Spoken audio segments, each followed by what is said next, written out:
and Seanna Podcast. Beckler and Seanna's Career Day. Our Career Day guest today is another person who's turned their hobby into a full-time job, and a pretty exclusive job at that. Can you introduce yourself and tell us what you do for work? Yeah, my name's Dave Fried, and I'm a goalie mask painter out of Calgary here. So you paint goalie masks? Yeah, I paint goalie masks for all types of people, from kids to beer leagues, all the way to the pros in the NHL, and just recently the Olympics. There can't be many guys that do this at the level that you're doing it. Yeah, I would say, let's call us a professional goalie mask painter. There's probably maybe a couple dozen in the world. Okay. And maybe only a dozen or so that actually kind of consistently paint for the pros. So it's a pretty small group when you think of the world. Yeah. And you all know each other and know each other's work? And yeah, I'd say I'd know at least 50% of the painters, and we kind of talk, DM each other and that kind of stuff that people in a little art community do. Yeah. So is it very competitive between you guys, or is it more supportive? Or yeah, it depends. There's there's kind of one big guy out of Sweden, and he kind of keeps to himself, and he kind of takes the market. Is that David Gunnarsson? Yes, yeah. So a friend of mine played briefly in the NHL and then in the KHL for a long time, and he had a mask done by David Gunnarsson, and he said when he was playing, you almost couldn't get in with him. Yeah, he's the biggest goalie mask painter in the world. Okay. So he kind of takes care of I'd say at least it's 60% of the industry. Wow. Yeah. So the rest of the guys that I said, the 12 or 20 or whatever, we're kind of grabbing the rest of them, and we more kind of go back and forth between goalies. Sometimes I'll paint for a guy, and the next year he'll jump to a different guy.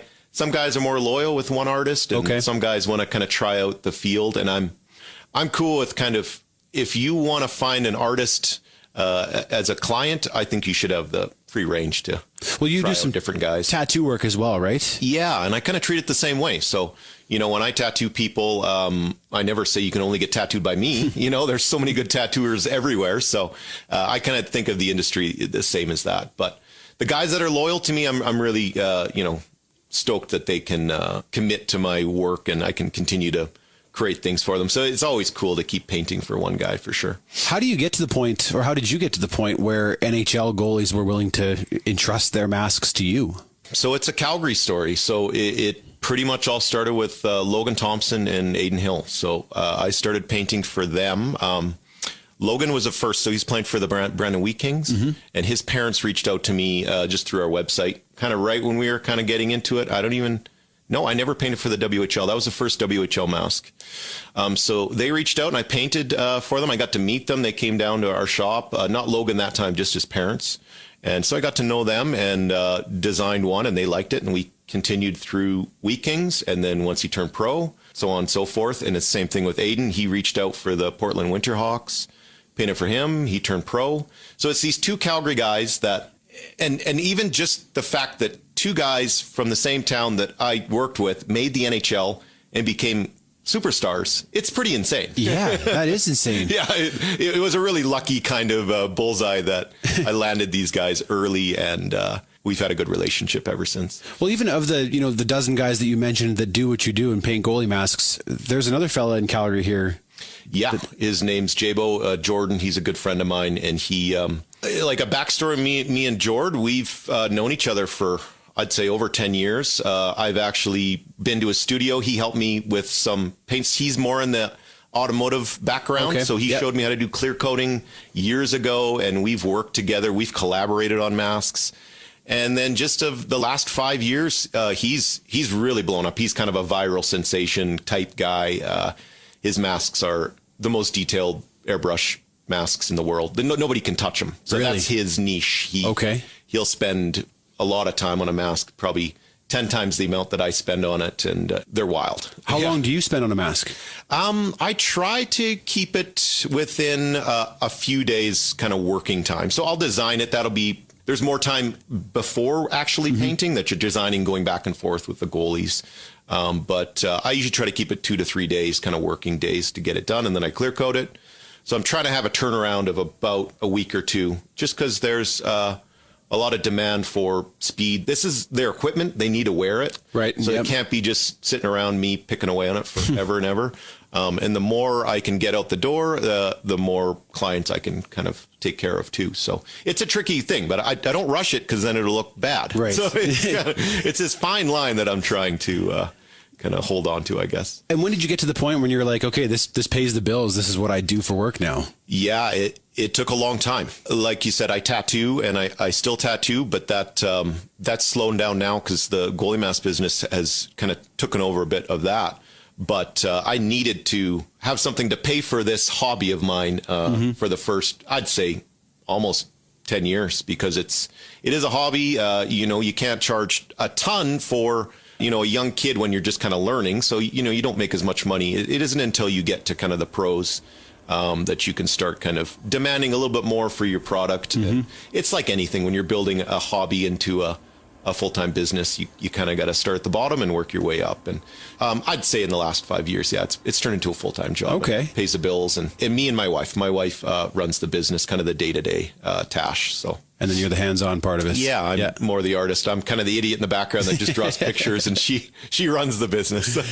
Well, it's such an exclusive market that you're catering to. Like, at least at the NHL level, there's 64 goalies at any one time, and that's I think about that all the time. Yeah, there's only an X amount of actual NHL's goalies. You're only 2 goalies on the team, so to get your hands on, I think I painted 4 or 5 of them in the NHL this year. So that's a pretty good number just for how low the number is, right? So we're pretty fortunate, and it's fun to see them on TV and kidding. Get to interact with these guys. They're all cool guys, just normal guys. It becomes their identity, right? Because you can't see the player's face. So you're kind of giving them a face almost. Yeah. And I think my tattoo background really transferred into this business that way too. So I try to treat my clients that way. It's personal for them. I want them to make sure it's showing off their identity.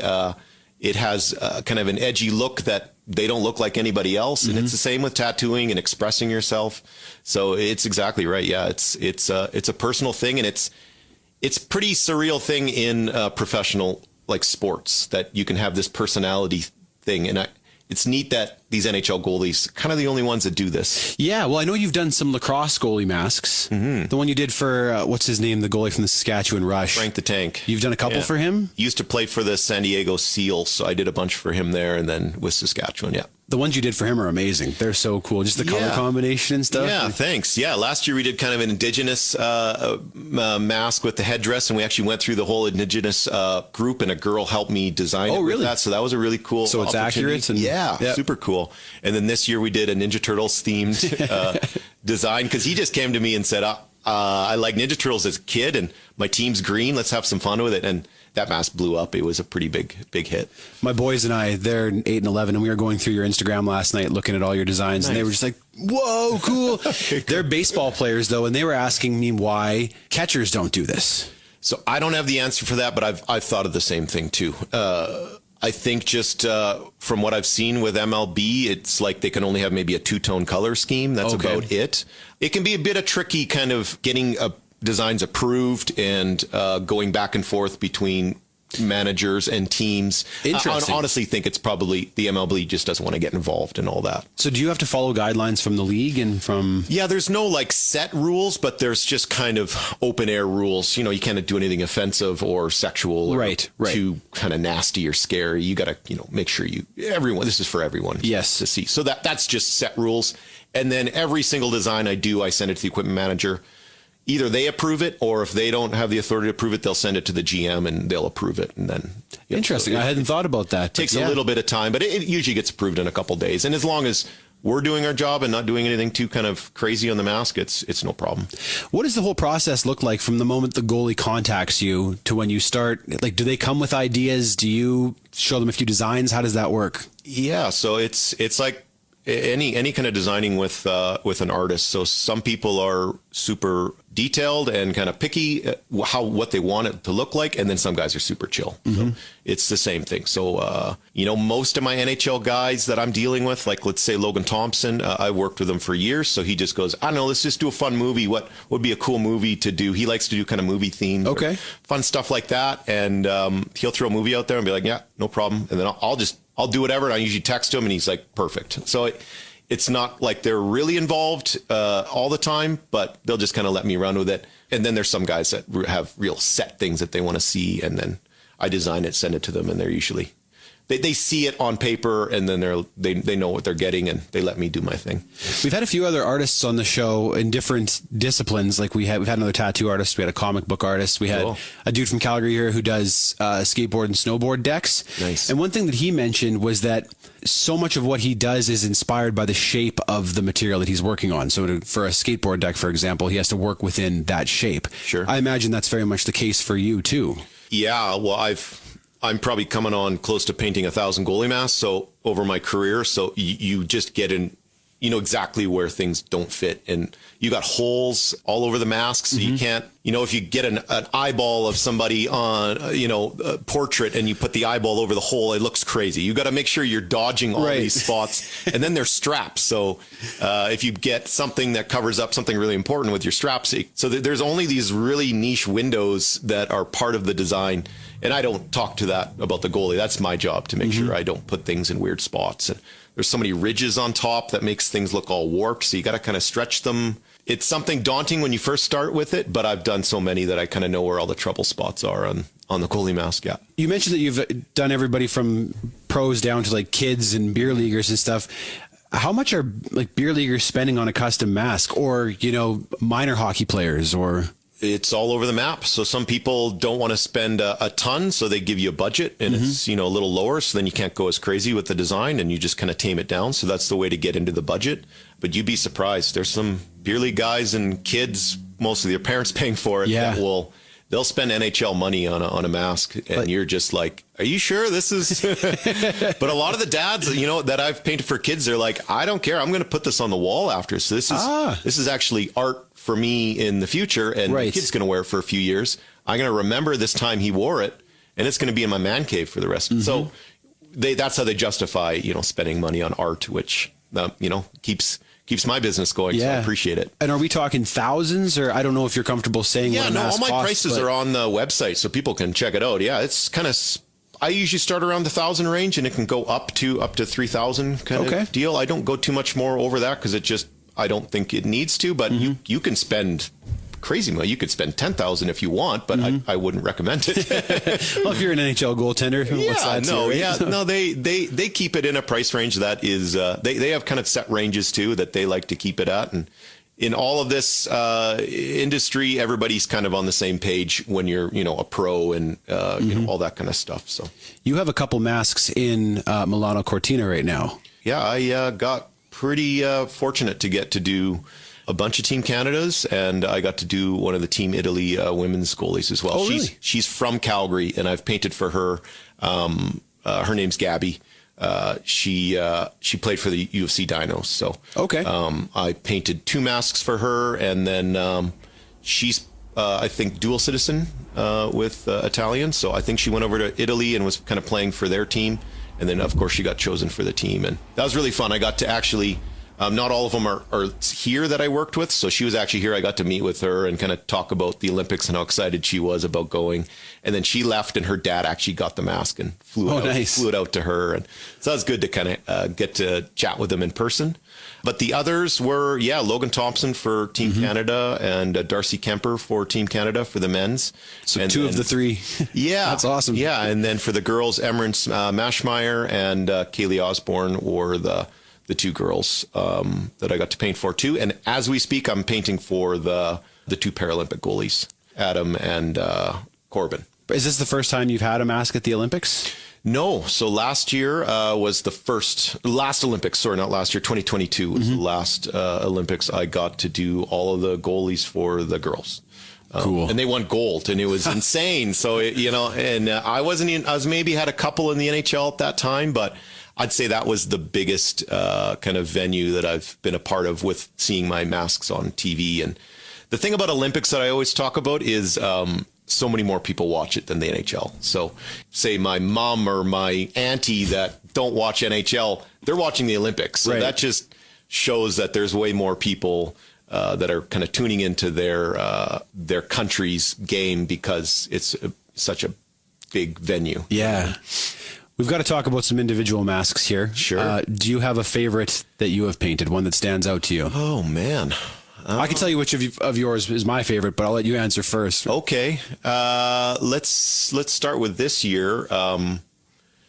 This year, probably he hasn't worn it a lot because he was injured. One of my favorites this year has been Aiden Hill's dragon mask that I did for Vegas. Oh, yeah. So it has the teeth over the cage. He wanted to look like Cujo's mask, like the dog over the cage, but instead of a dog, he wanted a dragon. When I was showing my boys your work, that was one of the ones that they like that immediately. one. Yeah, and Okay, it's amazing. I think kids really like that. It has kind of a bit of a cartoony vibe, but also realism, and the eyes have like kind of smoke coming out of them. So that one's one of my favorites this year. There's one that I did for the Utah Mammoth. He's playing in the AHL. His name's Matt Villalta. He hasn't got to wear it because he hasn't got called up. He's got called up one game, but he didn't play for Utah. But it has the Ice Age characters on either side. Cool. It's just really fun. It's got the squirrel on the back, and he's a farm kid, so he has him driving a tractor. But the tractor has the nut in the bucket, and he's chasing after. He's trying to get the nut, from the movie. Yeah. So, yeah. But again, I could pull up a lot of ideas of masks over this last couple of years that I'm really, really fun. For me, when I first saw the one you did for Ivan Prosvetov, I was like, it might be one of my favorite masks ever. Cool, the skull. Yeah, it stopped me in my tracks. Which one? The blasty one? Yeah. The skull one is cool too, but the blasty one is unbelievable. It looks evil. It looks dark. There's fire coming out everywhere. And and I think I'm more drawn to those edgier ones. It has that edgy Kipper kind of vibe to it, right? And I think that's why people love getting skulls for Calgary, because it has that nod to that Kipper vibe. And I don't know if flames and skulls just marry each other so well. It just seems to work, right? Airbrushed anywhere they look. Yeah, right.